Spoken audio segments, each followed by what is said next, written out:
Fog lifts off still water. August 1943. New York Harbor, and one thought rips through the German column as the ship eases alongside the pier. This place can outbuild war. The loudspeaker barks in English, the prisoners do not yet parse, but the scene translates itself. Trucks idling, nose to tail. Cranes stepping along rails with a patient clatter rail. Flat cars stacked with crated shapes that look like the alphabet of industry written in wood and iron. Guards are present without drama. A clerk checks a list and points once with a pencil. An entire file turns because a pencil pointed. Even the smell carries a calculation. Hot creosote and diesel coffee steam and salt, each note belonging where it is arriving when it should. The column shifts and the gangway creaks, and every boot that touches American timber adds to a tally none of them can stop keeping. Across the berth, a slab-sided hull sits like an answer already delivered. They do not know the exact count yet, only the rhythm of rumor that ran through their North African cages. The number will harden soon enough. 10 Liberty ships from 1941 to 1945, with build times collapsing until a yard could take a hull from keel to delivery in roughly 44 days. Facts like that do not roar. They endure. A machinist from Bremen measures the weld beads with his eye and feels a small, unwelcome ascent in his hands. The joints are ugly but honest, the kind made to be made again tomorrow. A farm boy from Saxony notices how dock crews move, no wasted gestures, no heroics, a flow that treats time as inventory. The youngest prisoner keeps looking past the cranes toward the city, trying to find the theater behind the stage and failing. There is no theater. The stage is the point. On the pier, the line halts for coffee. A guard pours from a dented pot into tin cups and does not look to see if anyone is grateful. The heat is part of the system, not a favor.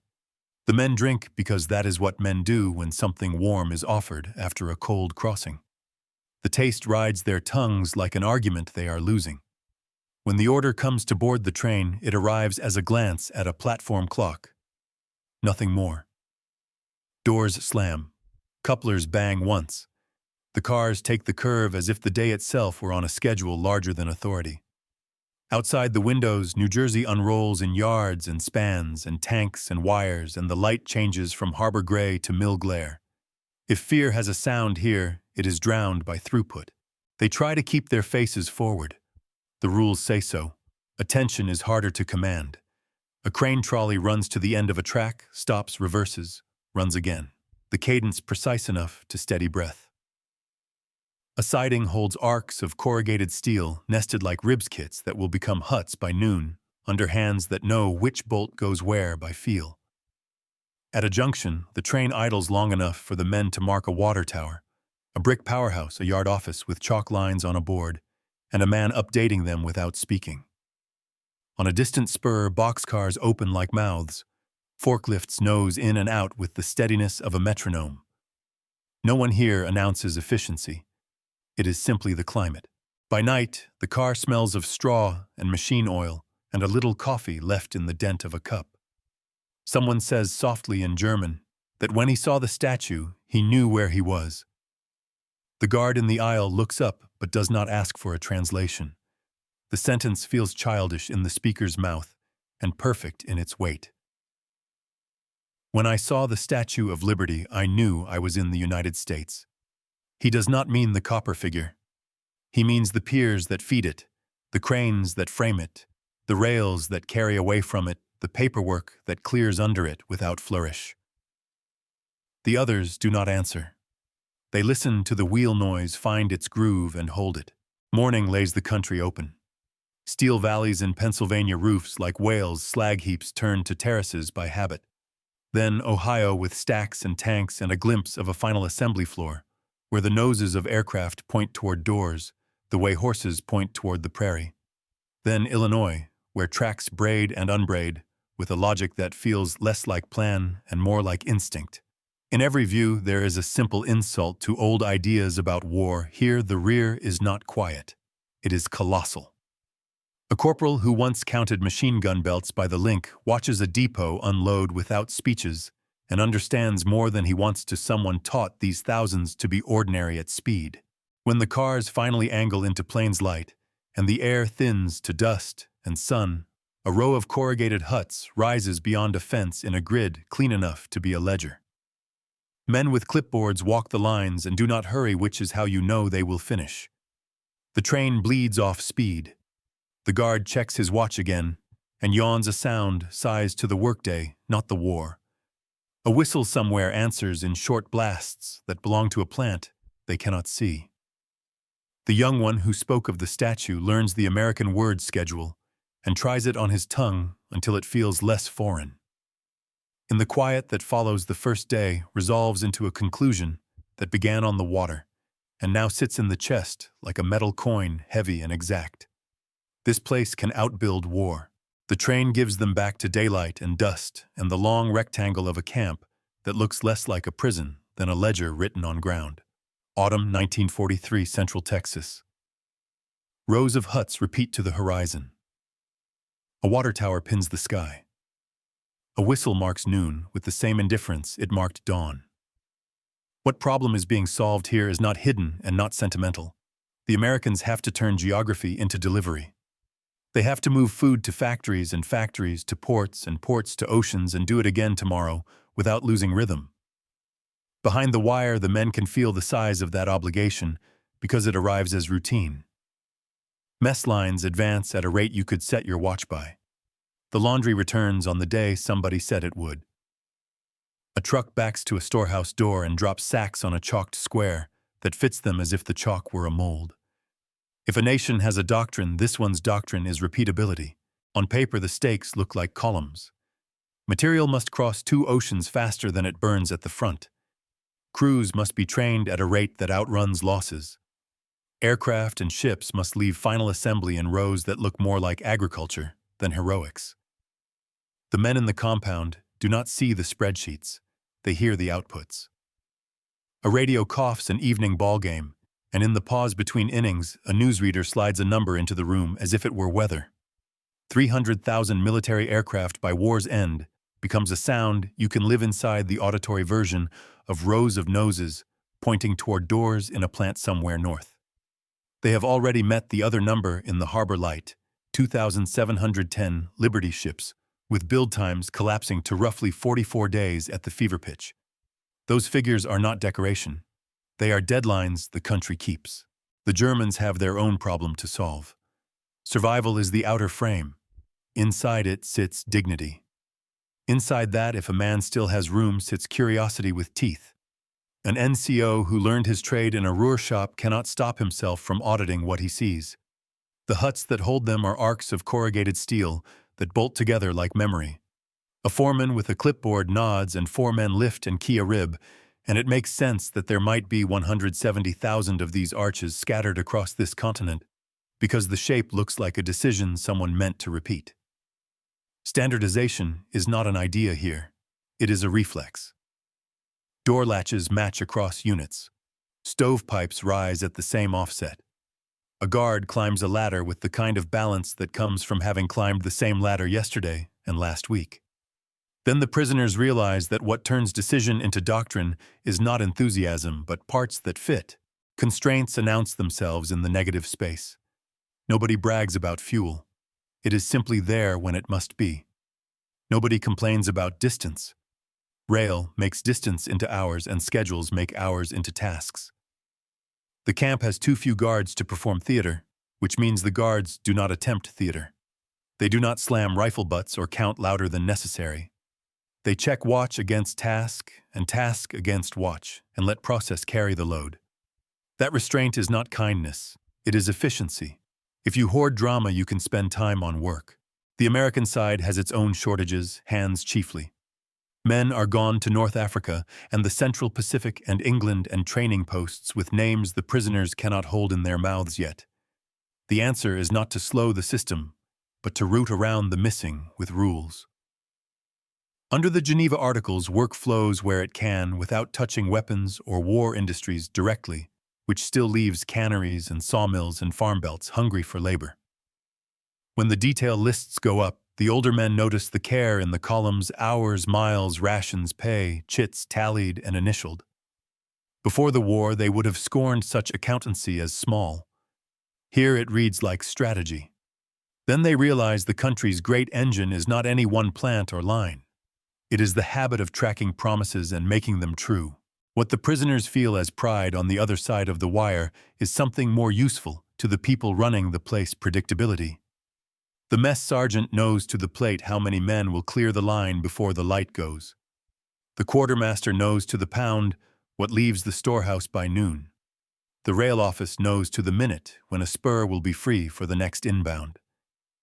A corporal, who once counted machine gun links by touch, now counts pallets without thinking, and hates the ease with which his mind accepts the rhythm. He tries to resist it by remembering the front, but even that memory is rearranged by a new arithmetic. If the rear flows like this, then the front lives on a diet that will not starve. Underneath the numbers runs a quieter stake that few of them will name while the war lasts. They must decide what to do with what they can now see.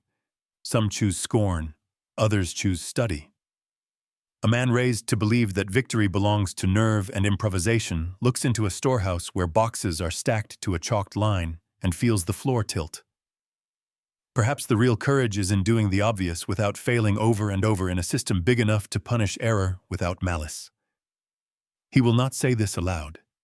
He will carry it back to a different Europe in a few years and nail it into roofs and walls and machine beds until the idea loses its sting and becomes practice. Evening closes on the wire with the same practical grace that opened the day. Lights come on in sequence. The generator tone settles. A guard walking the periphery stops by a gate to speak with a logistics clerk about an inbound convoy, and the conversation is pure inventory, almost gentle. Through the fence, the prisoners can see a depot lot where crates sit labeled for ports they could not find on a map. They do not need to find them. It is enough to understand that sending more than 400,000 enemy men through a network of main and branch camps while maintaining rations and transport and work details on schedule is not an accident. It is a proof. The next morning, some of them will leave the wire on farm crews, and the first thing they will hear will not be a shouted order, but the clean clatter of an auger biting grain. Then they will realize the war they thought they understood has another front entirely, and it runs on time. They learn the edge in pieces like a mechanism disassembled on a bench. The first lesson is shape. Corrugated steel arrives as nested ribs, each rib light enough for 2 men to lift, and stiff enough, once curved, to carry weather the way an arch carries stone. The arc does not ask for fine carpentry. It asks for order. Bolt holes land where human hands can find them without measuring. A foreman taps a chalk line, they key the next rib, and the structure strengthens by repetition. No ornament, only moment of inertia multiplied across a field until shelter becomes a commodity. Someone says the huts sprang up in hours, and the men discover that hours here is not a boast, but a unit of work. They will later learn that the country made on the order of 170,000 of these arches for the war. But even without the figure, the math is visible. Parts that fit make time behave. The second lesson is cycle. A guard on range duty, unhurried and exact, talks with another guard while his hands work through a routine. A rifle comes apart and back together, the way a sentence is diagrammed. Subject, verb, object, gas, tapped, bolt, unlocked, case, ejected, new round, seated, lugs, home. 8 rounds feed from a clip that drops free when empty. The German who has lived by turn-bolt muscle memory feels his own wrist's object and then concede. 2 aimed shots a second is not magic. It is a rate made inevitable by design. He puts numbers to it because numbers are how he understands truth. 40 to 50 rounds a minute, practical from a calm shooter versus the 15 he would expect from a bolt gun under the same conditions. The difference is not romance. It is arithmetic carried forward through squads, platoons, companies, and then doctrine. The guard does not make a speech. He ejects a clip and the sound lands in the dirt like a period. Cycle extends to vehicles. The first time a convoy noses past the camp road, a spine of trucks, each with the same cab face and the same stance, all riding higher than European habit, the column reads the silhouettes like a text. 2.5-ton ratings stamped into mind, by repetition axles driven at all 6 wheels, the cargo beds floored in boards that can be replaced in a minute. A truck that repeats is a promise. That repeats, every load calculates the same way, every breakdown uses the same spares, every crew can be swapped without drama. The principle is plain enough to offend old pride. Victory may be less about the exceptional and more about the repeatable. In the farm belts, they will work the trucks swallow pallets and spit out miles, and men who once judged soldiering by nerve begin to judge logistics by cadence. Numbers step out of rumor and take the weight of facts. They have seen with their own eyes a harbor that holds a slab-sided answer to U-boats and distance Liberty ships, moving at roughly 11.5 knots, built in their thousands, 710 of them, across the war, with a fever-pitch tempo that could push a hull from keel to delivery in about 44 days. They do not need a lecture on hull form to understand what that means at the front. They need only imagine the gap between a destroyed ship and the ship that replaces it. When replacement time drops from seasons to weeks, the ocean becomes an asset again. The same weight lands in aviation. They have seen only glimpses, noses out on a final line through a factory window in Ohio, fuselages on rail. Flats, crates stenciled in the same hand. No matter the state, but the reports every man hears from the camp radio resolve into a shape no training can ignore.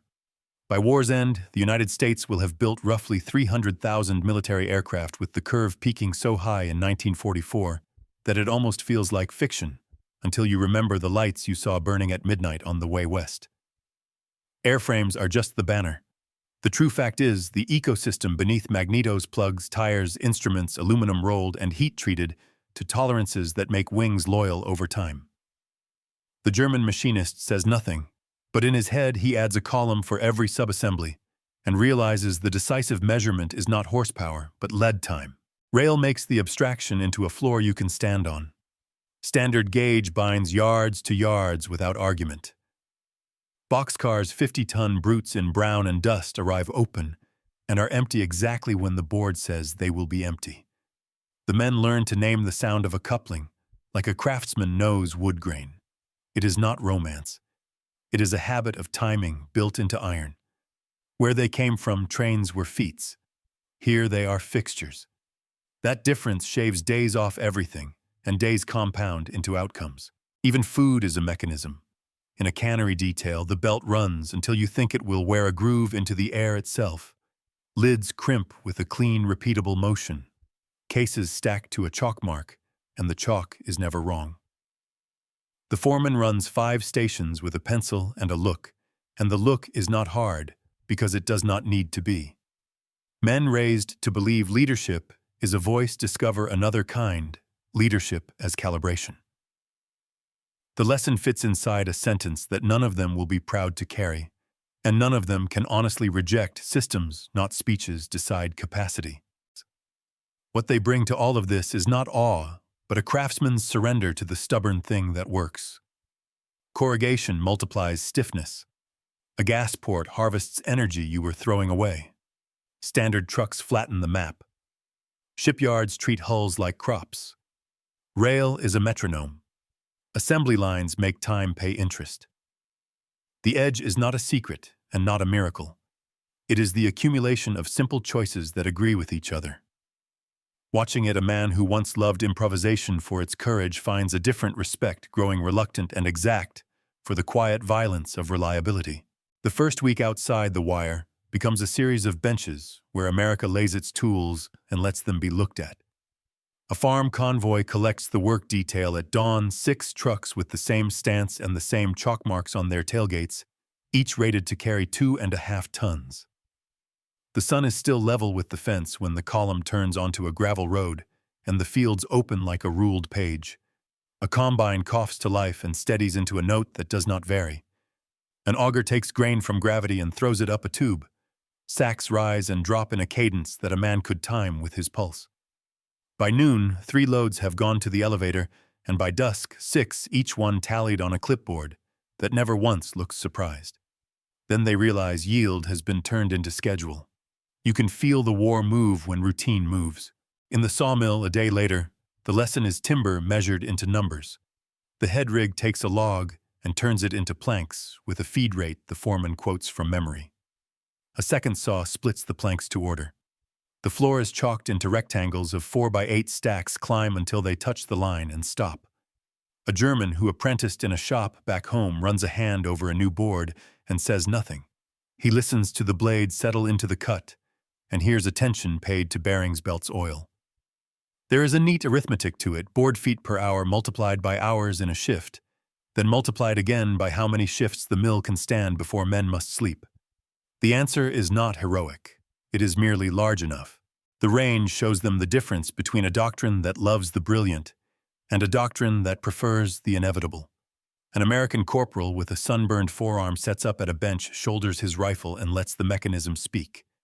Gas-tapped bolt unlocked case ejected fresh round seated lugs home. 8 shots go in under 4 seconds. A clip flies another. Snaps home, the sight never loses the center of the target. The math is the point 40 to 50 aimed rounds a minute from a steady man sustained longer than a bolt gun can imitate, without the shooter getting behind his own bolt. The corporal does not look over his shoulder to see if anyone is impressed. He locks the action open, runs a dry patch, oils, closes, and leaves the bench cleaner than he found it. Then they realize rate is not a trick. It is a habit that starts at a drawing board and ends in a muscle memory shared by thousands. A depot day puts the war on a dock. 50-ton boxcars stand open, brown giants breathing lumber and machine smell. Pallets come off, crates go on. Forklifts turn in a square that has been swept to the corners. Drivers glance once at a chalkboard where someone has drawn a grid of the day and then go on turning. A clerk calls out numbers with an accent from a place the prisoners do not know, and the numbers thread through the work like wire car count pallet, count due times. The POWs handle rope and chalk wheels and learn that knots, too, are part of logistics. When a flat car rolled in with corrugated arches nested like ribs, the guards let the men stand back a moment to watch a crew mount one end frame, key the first rib, draw 10 bolts, swing the next rib 10 bolts, and in the time it takes to tell it, a hut's backbone stands. The wind lifts and runs over the curve and cannot find purchase. 4 men step away, and the shape repeats down the row. If war has a sound here, it is of problems made smaller by repetition. There is a day when a sergeant with a sense of theater they do not often see unlocks a crate marked with enemy stencils. He lays out a German machine gun on a table, and the POWs feel their hands remember what their mouths will not say. The Americans examine the feed tray, trace the path of a belt, with a finger work the top cover. The conversation is technical without insult. The sergeant shows where the weapon is elegant, where it is fussy, where sand exacts revenge. Then he picks up his own rifle again, and without comment demonstrates clearing a stoppage that never quite happens, because the stoppage rarely comes in the first place. He is not judging their gun. He is showing faith in his own. The POWs understand both as men and as mechanics. Not every edge is a sharper tooth. Sometimes it is a smoother hinge. On a Sunday detail at a cannery, the belt does not stop, even when talk does. Lids crimp and seal with a rhythm that arranges time into a single use, and a foreman with a pencil runs 5 stations by watching posture. The German baker turned prisoner touches warm tin and calculates meals forward calories per can times cases per hour times hours to sundown times days until winter. A war that can put meat in brine in August and open it without spoilage in January is a war that cheats distance. Then they realize the real convoy here is made of shelf life, not hulls. A small thing seals a larger admission. In the guardhouse, a wall calendar has red lines through days finished and blue through days scheduled for convoy with numbers in the margins that match the numbers on a railboard miles away. A man who loves clever work more than tidy work feels a give in his pride. He will claim later in a different country and a quieter time that his craft survived this war intact. It did not. It grew a second spine respect for things that repeat without applause. The sky keeps sending its reminders. Some afternoons, a single engine passes low and level a trainer or a liaison plane stitching horizon to horizon with the sound of school solutions. Other days, a fat-bellied transport pulls a line across the cloud, and the guard, who is not old enough to be cynical, tracks it with a finger, as if drawing a chalk line in air. The POWs do not know the day's production figures. They know the feeling of a pipeline that is never dry. Behind the hangars they cannot see are magnetos, plugs, tires, instruments, inspection stamps that never smudge because a smudge would be a delay. And delays are hunted here the way men once hunted glory. By late autumn, the interim truth sits plainly enough to be dull. This army's strength is not what it can improvise under fire, but what it refuses to leave to improvisation in the first place. The prisoners do not say surrender to themselves. They say adjustment. They say memory. They say take this home and build with it. Then they realize the most dangerous thing they learned behind American wire is not a weapon or a number. It is a way of expecting the next thing to arrive when it should, and building every part of life as if that expectation were a duty. The proof arrives not as a speech, but as a day that refuses to break. Before sunrise, a generator on the far side of the compound coughs, stumbles, and dies. In another war, that noise would introduce a new condition, silence as fate. Here it triggers a sequence. A corporal taps a handset. A truck noses in from the motor pool, with 2 men and a parts crate.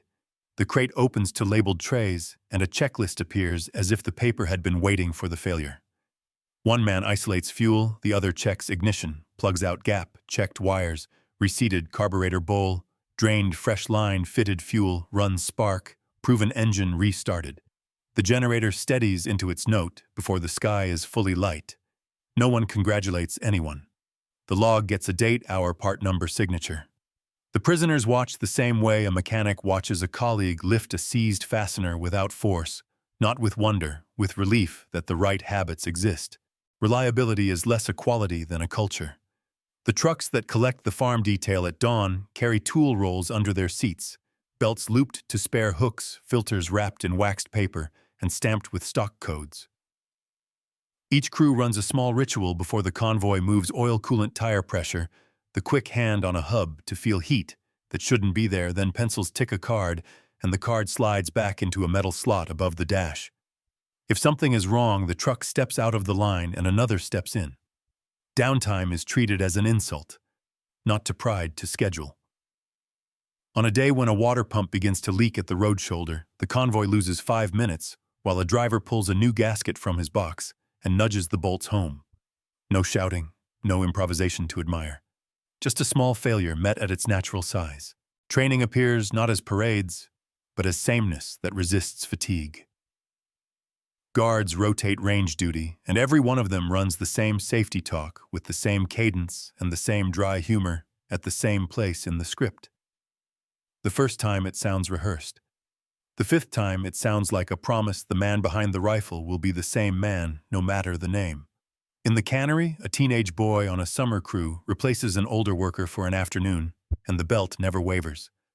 He knows the sound of the crimper when it goes off center. He knows to check the steam gauge first. He knows where the wrench hangs. A prisoner who once believed mastery belonged to the talented watches an entire workforce operate as if mastery had been distributed in pages. The pages have names, manuals, checklists, training syllabi. But what matters is that the knowledge has been made portable. Radios are the loudest quiet thing in this country. Handsets hang from necks. Whips bounce on fenders. A clerk talks to a driver he cannot see, and the driver answers without raising his voice. A spur will be clear at noon becomes a truth at noon. A farm foreman who needs sacks by 3 says so at 10, and sacks are there by 2. On a rail siding, a brakeman sets a cut of cars free and speaks into a microphone the size of a fist. At the other end of the yard, a switch tender moves his lever, and steel obeys. In the field, guards on a live fire day keep a wide corridor of safety with a net of short exact sentences.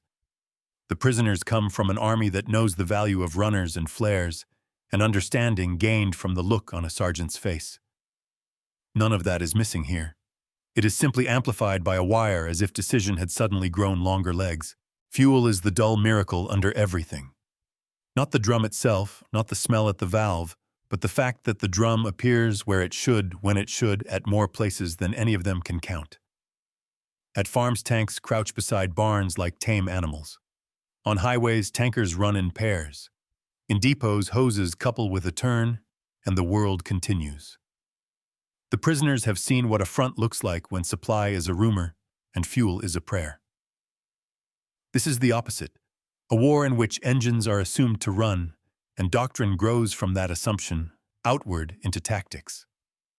Even when they are sent to a training range where aircrews work patterns over a painted grid, the most impressive thing is not the speed of the passes, but the way trucks arrive at the edge of the field with what those planes drink and leave before anyone notices they were there. Doctrine shows itself in the quiet places where error could hide. A range safety officer interrupts a live exercise because dust lies wrong on a berm, too much drift, not enough damp. Sprinklers come on, the dust settles, the line resumes. At a depot, a clerk rejects a load because the stencils do not match the manifest exactly. The truck turns, fixes, the error returns. It feels petty until you count how many errors a system this large can create in a day and how many days the war demands. A sergeant teaching a new guard to clear a stoppage stops him halfway through the motion and has him start again slower, not because the rifle needs care, but because procedure needs memory. The habit they are enforcing is not caution, it is rhythm. What works in the wild is the way small consistencies pile high enough to hold weight. A bridge is not only the span, it is the abutments, the drainage, the way the road meets the deck without a lip to catch a tire. The American version of war seems to be built out of abutments. The POWs feel it underfoot on the farm road, on the depot dock, under the hut stove when the wind comes wrong at night and the smoke still draws. They test the edges the way craftsmen do, pressing on the joinery, and find fewer creaks than pride would like. A man who once took pleasure in fixing things that should never have broken finds himself bored in a way that makes him angry and then ashamed. Boredom is the dividend of maintenance. The hardest admission lives where radios and fuel and checklists cross doctrine. A practice run at the range puts a squad of guards through a drill so plain it looks like nothing. Move, halt, speak, move again. What the prisoners see is an army that has adjusted its expectations to what its machines can do. If every truck starts, then a plan that assumes trucks will start is not optimism, it is design. If every rifle cycles, then orders can assume a rate of fire that will be met. If every message travels at voice speed, then coordination can be written into the bones of an operation instead of stapled on afterward. The edge is not that one machine is better than another. It is that thousands of machines behave like the same machine. By winter, the men stop arguing about whether all this will matter where it matters. They have shoveled enough grain, lifted enough crates, watched enough parts swap without a fight to understand that the front is not a separate country from this one. The front is the last link in a chain of ordinary days. When a guard, tired and decent, leans his rifle in a corner and rubs the heel of his hand across his brow and smiles at nothing in particular. A prisoner who has not smiled in a long time feels the first edge of a thought he will carry home and hate and use. The war will be decided by the places that never make the news, because those places never fail. The turn does not arrive as a trumpet, but as a clock that refuses to be late. Winter 1943 tilts into 1944, and the work details carry them farther from the wire into a yard where the country shows how it bends time. A Gulf port wakes with the dull iron grace of a thing that knows itself, cranes already in motion before the light is honest rails bright with recent use.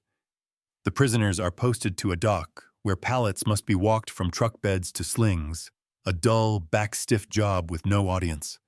They are halfway through the first bay when a siren on the far slip yelps twice, and a new hull takes water sliding out of scaffolding into its element as if it had always intended to be there. The foreman, bored and careful, chalks dates on a board keel laid launched due out, and the gap between the first mark and the last does not fit old ideas of shipbuilding. They have heard the number 44 days, from first plate to signature, at full pace, but seeing the stages, one hull sliding, another being framed, a third, with sparks crawling at seams, turns figure into fact. The thought arrives heavy and final. The ocean is not big enough to absorb this rate forever. Replacement time is now a weapon. They do not speak their admission. The eye-level details do the talking. On the quay, a string of trucks drops crates onto chalked squares, and every square is the same size, and every crate is the same shape, and men with the same movements lay the same knots over the same cleats, and the sling rises without a rattle. Because someone learned the exact slack that keeps a load quiet. A guard leans his forearm on a stanchion and watches the same way they watch, not with pride, with relief. The men who have lived by improvisation feel their hands wanting to slide into this rhythm against their will. A truck stalls. The driver flips his hood, swaps plugs by sequence checks, spark like a man counting backwards, shuts the hood, blends back into line, loses no place. The lesson hides in that indifference. When repair is rehearsed, failure is only a pause. The realization deepens inland, where a rail office has the tone of a church that believes in timetables. The prisoners are sent to unload boxcars, 50-ton brown hulks that breathe sawdust and machine oil. And they work under a dispatcher who never raises his voice, only names times and track numbers, as if he were reading a sentence that has always existed. When he says a spur will be clear at noon, the track is empty at noon. When he says the through freight will cut 3 cars at 13:10, a locomotive leans around the curve at 13:08, and the cars roll to a kiss against a bumper at 13:10 and a half. The precision is not theater. It is the ordinary courage of a system that refuses to slip. In that office hangs a map stabbed with tacks and string, the country reduced to corridors and nodes. The men who fought in deserts and hills understand suddenly and without romance that this is also a front. Every promise on that board is a soldier that will arrive, a gun that will not run dry, a winter that will be less cold than it could have been. There is a day on the range when the climax chooses its measurement.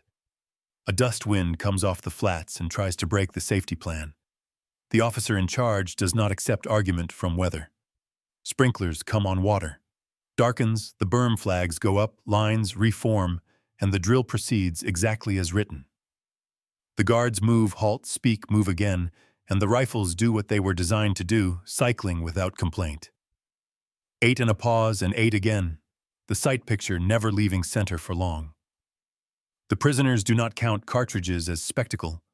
They count them as a rate 40 to 50 aimed shots a minute from each steady man, multiplied by squads, companies, battalions, by hours of daylight, by the trucks that will bring ammunition exactly when the plan assumes. They feel the old loyalty to cleverness dissolve into a colder math.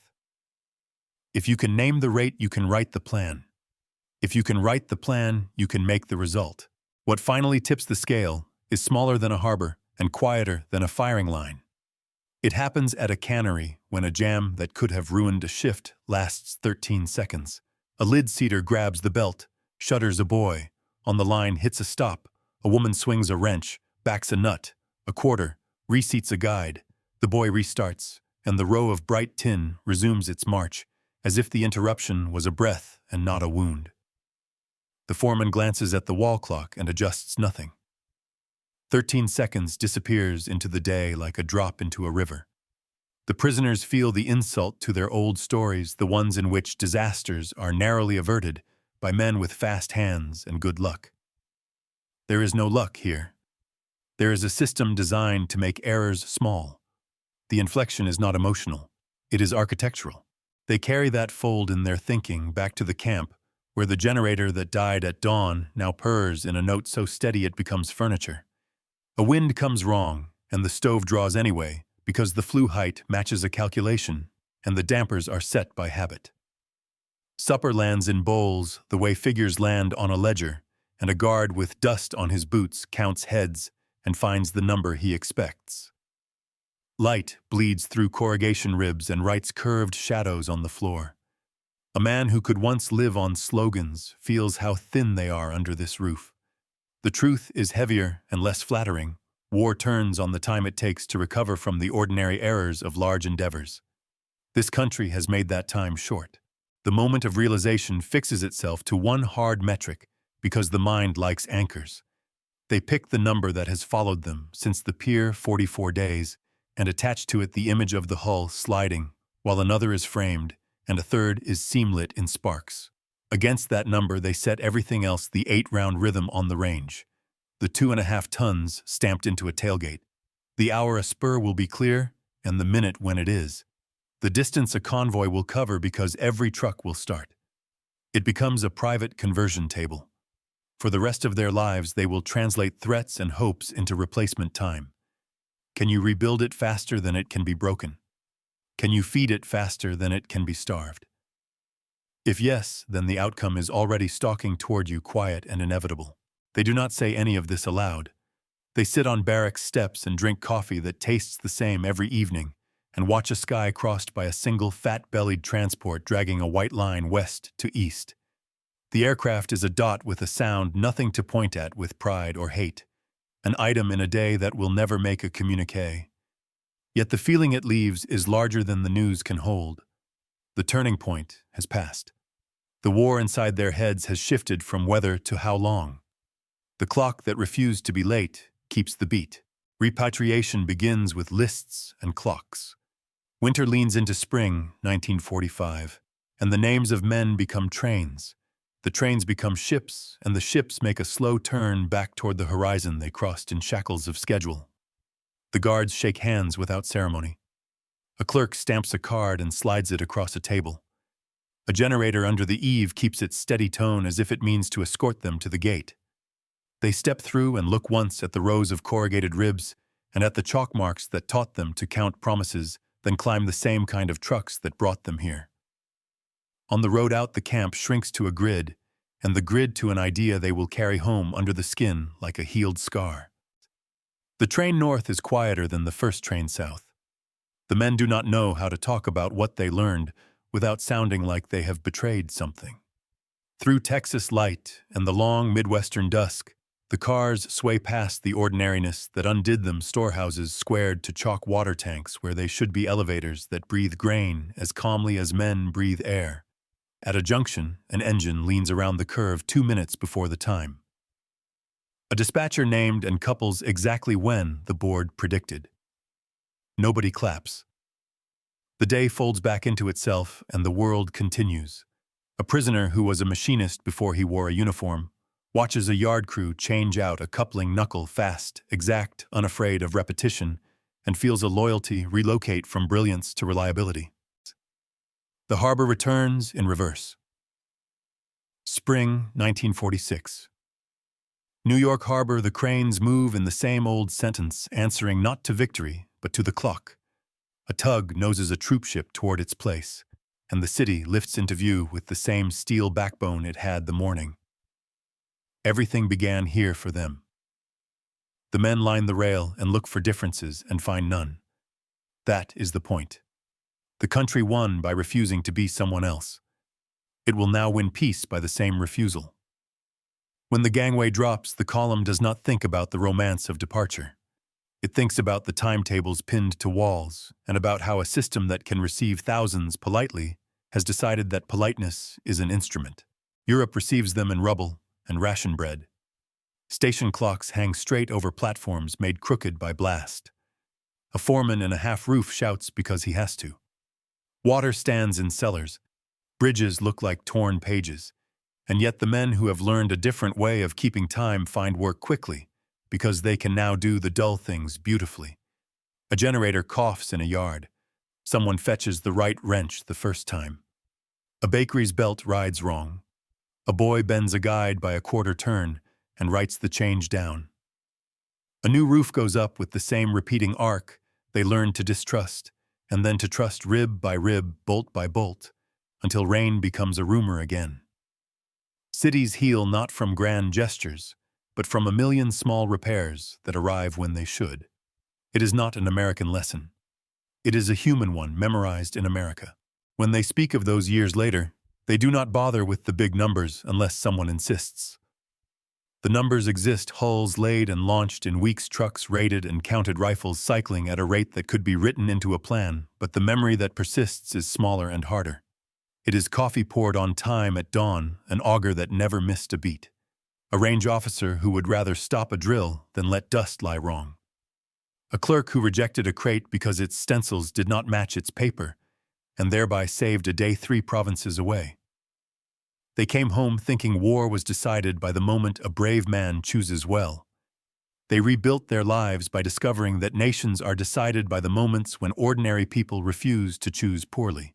Years later, a harbor crane clatters in Bremen, and a man looks up from a paycheck and feels the edge of the old day return in the bones.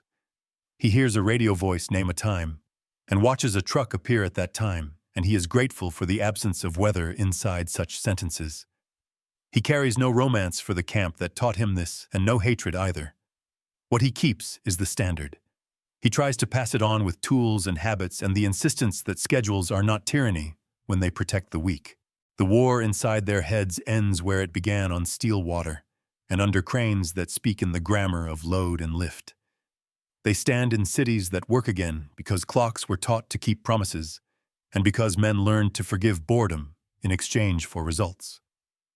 The final line goes through the column as steadily as it did on the first day at the pier, and spoken now without bitterness or awe, it lands like an instruction for living rather than a verdict upon defeat. This place can outbuild war.